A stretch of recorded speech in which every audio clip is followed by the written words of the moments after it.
دیوبندی نہیں، اپنا کردار دیکھیے گا، دیوبندی نہیں، شکر ہے تو دیوبندی نہیں،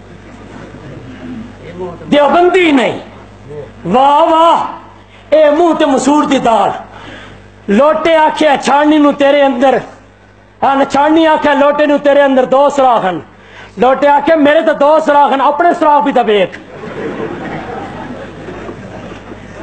مفتی فرید صاحب لکھتے ہیں ان سے پوچھا گیا کیا مولانا غلام اللہ خان اور پیر سید عنایت اللہ شاہ بخاری ان لوگوں کے ساتھ تعلق رکھنے والے کیسے لوگ ہیں؟ تو انہوں نے کہا یہ اہل سنت والجماعت کے موافق ہے، بہرحال یہ ہمارے ہیں۔ اور پھر ان سے پوچھا گیا کہ مولانا حسین علی البانی میرے مربی اور مرشد، میری جماعت کی پہلی اینٹ مولانا حسین علی، آپ کیا جانے مولانا حسین علی کون ہیں؟ نعرہ تکبیر! میں صرف اتنا ہی کہتا ہوں، میں اتنا ہی کہتا ہوں کہ مولانا حسین علی وہ عظیم انسان ہے کہ جس کے پاس غلام اللہ خان گیا واپس آیا تو شیخ القرآن کا لقب ملا، ارے جس کے پاس میرا پیر سید عنایت اللہ شاہ گیا واپس آیا تو پیر طریقت کا لقب ملا، ارے جس کے پاس شمس الدین گیا واپس آیا شیخ الحدیث والتفسیر جامع المعقول والمنقول قاضی شمس الدین کے القاب ملے، ارے محمد طاہر پنجپیری گیا تو محمد طاہر تھا واپس آیا علوم قرآن سے بہرہ مر شیخ القرآن کا لقب ملا مولانا محمد طاہر پنجپیری کو۔ مولانا حسین علی کے بارے میں اور میرے نانا حضرت شیخ القرآن کے بارے میں پوچھا گیا تو مفتی فرید صاحب کہتے ہیں اگر یہ دونوں پنجاب میں نہ ہوتے، اگر یہ دونوں پنجاب میں نہ ہوتے تو لوگ شرک و بدعات کو اس طرح تسلیم کر لیتے جیسے اسلام کے کسی رکن کو ماننا پڑتا ہے۔ وہ تو ہمارے بارے میں یہ کہیں اگر یہ پنجاب میں نہ ہوتے تو عوام شرک و بدعات کو اسلام اور حقیقت قرار دیتی۔ مولانا تو مفتی فرید صاحب یہ کہے اور جناب اور کہ جی یہ دیوبندی نہیں، شوکر ہے تو دیوبندی نہیں۔ اور پھر اس کے بعد کہا جی مولانا عبدالسلام صاحب رستمی ان کے تھے ادھر گئے تو آڈے جڑے بگڑے نا انہوں دا نام ساڑھے کو نہیں پوچھو، جڑے تو آڈے گئے انہوں دے نام نہ پوچھو، اگر نہ لیتا تے جگہ تسی ہل بیسو انشاءاللہ، سمجھ آوے سی تو آنو ہم بابا عزتار لوگ ہیں۔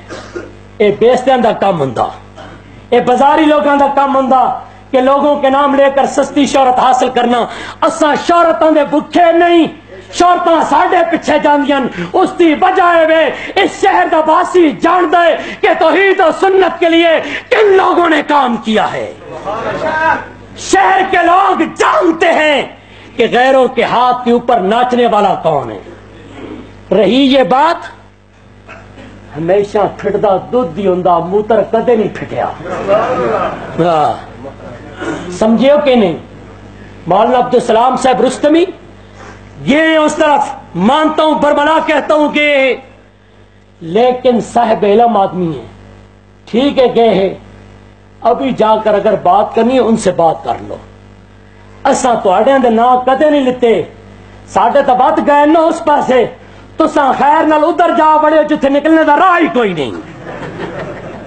جن کو کبھی کہتے رہے کہ یہ رافضی ایسا ہے ایسا ہے، بت بات جا بڑے اتھے اور منہ پایا نے اتھے، شرم نہیں آتی، ہم ان کے نام نہیں لیتے۔ اور رہی یہ بات کہ چیلنج کی، میں عرض یہ کر رہا تھا بات اختلاف کیفیت کا ہے، یاد رکھنا کیفیت سے زیادہ کوئی بڑا اختلاف نہیں ہے۔ میں بھی حیات کو مانتا ہوں، وہ بھی حیات کو مانتے ہیں، میں بھی منکر حیات النبی نہیں، وہ بھی منکر حیات النبی نہیں۔ بات ہے سیدھی صاف، وہ حیات دنیاوی کے قائل ہیں اور ہم حیات برزخیہ کے قائل ہیں۔ ہماری تائید رب کا قرآن، نبی کا فرمان، اصحاب پیغمبر کے اقوال کرتے ہیں۔ اگر آپ کی تائید کوئی قول کسی صحابی کا کوئی قول کرے، کوئی قول ہے، جیسے مجھ سے پہلے میرے بلادر مولانا محمد نذیر صاحب فرما رہے تھے 1,00,000 صحابہ میں سے کسی ایک صحابی کا صحیح سند کے ساتھ قول دکھا دو، ماننے کے لیے تیار ہے۔ لیکن یاد رکھنا آج سے 35 سال پہلے یہ چیلنج دیا تھا، اب پھر دیتے ہیں۔ پہلے بھی ہمارے بڑوں نے یہ کہا تھا زیادہ پیالہ پی سکتے ہو، جواب نہیں دے سکتے۔ آج بھی کہتا ہوں زہر کا پیالہ پی سکتے ہو، کبھی کوئی قول پیش نہیں کر سکتے۔ زندگی رہی تو انشاءاللہ پھر ملیں گے جب کبھی موقع ملا۔ آخر دعوانا الحمدللہ رب العالمین۔ اور اب میں دعوت سخن دینے لگا ہوں مسلک حق اکابرین علماء دیوبند کی امین جماعت اشاعت التوحید و سنہ، اس جماعت کے مناظر پاسبان مسلک حضرت العلامہ مولانا عبد القدوس صاحب آف میاں والی، وہ آئیں اور اپنے خیال